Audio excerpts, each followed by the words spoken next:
Hi horsefolk and people of the equine world. I just wanted to talk about a couple of different systems and how that might be affecting your routes.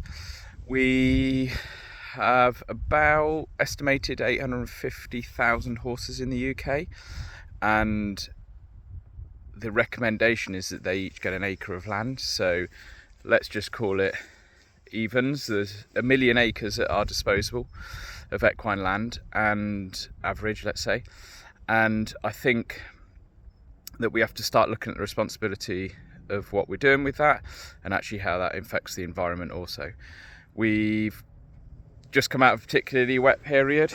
I know certainly here in Wales it's been particularly wet. The river's still currently in flood. And I just wanted to give you some examples so you can see that just by a couple of management choices you can make a big difference. So we're on sandy loam here.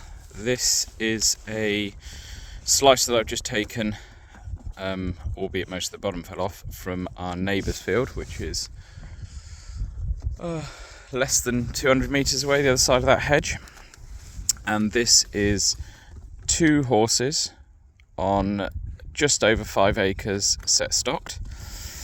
And well, I think you can see for yourselves, we've got a bit of rooting depth, but what I really notice here, certainly we're talking about wet weather, is we have a lot of bare soil, we have not a lot of plant structure, not a lot of organic matter in here, and a particularly weak rooting system. Now, if we're talking about losing soil and water runoff and all of the things that are potentially would have been huge losses over the last couple of weeks, then I think it would be fair to say that this is a good example of how potentially we're encouraging that. Now, I would also say, having seen lots of horse type paddocks and having recently seen an awful lot of social media posts, which is what's driven me to do this, about how horses are rolling around in mud and up to their knees in it, and people are buying mats to put down and guards, or hiring people in to put hardcore down. I just think we need to be thinking about some other options. So this, by contrast, is just what I've dug out of that cell just there, and this is what our horses were on last night. And as a comparison, so basically the same soil type, same geography, we have 2 horses on 2 acres year round.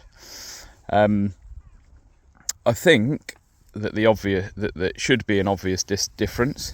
You know, we have a lot of plant mass, we have a lot of rooting system, we have a much denser roots going down. And actually, I'm not saying that this is perfect by any means.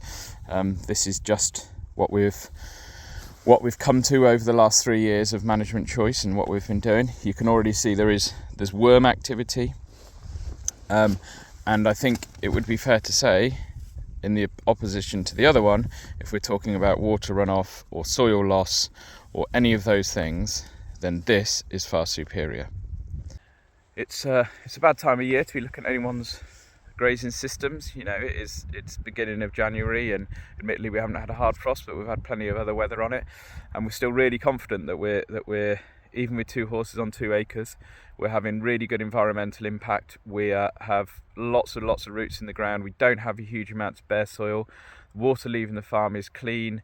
We won't have to do any seeding, we won't have to do any drilling, we won't have to do any subsoiling. All of these things that people will be recommending to you in the equine world as kind of things to do on social media, there's just no need for any of it. You know, we're not burning diesel, we're not spending time doing it, we're just making management choices that anybody can do. And I think I'd like to think that the proof is there, and I'd be happy to speak to anyone about it.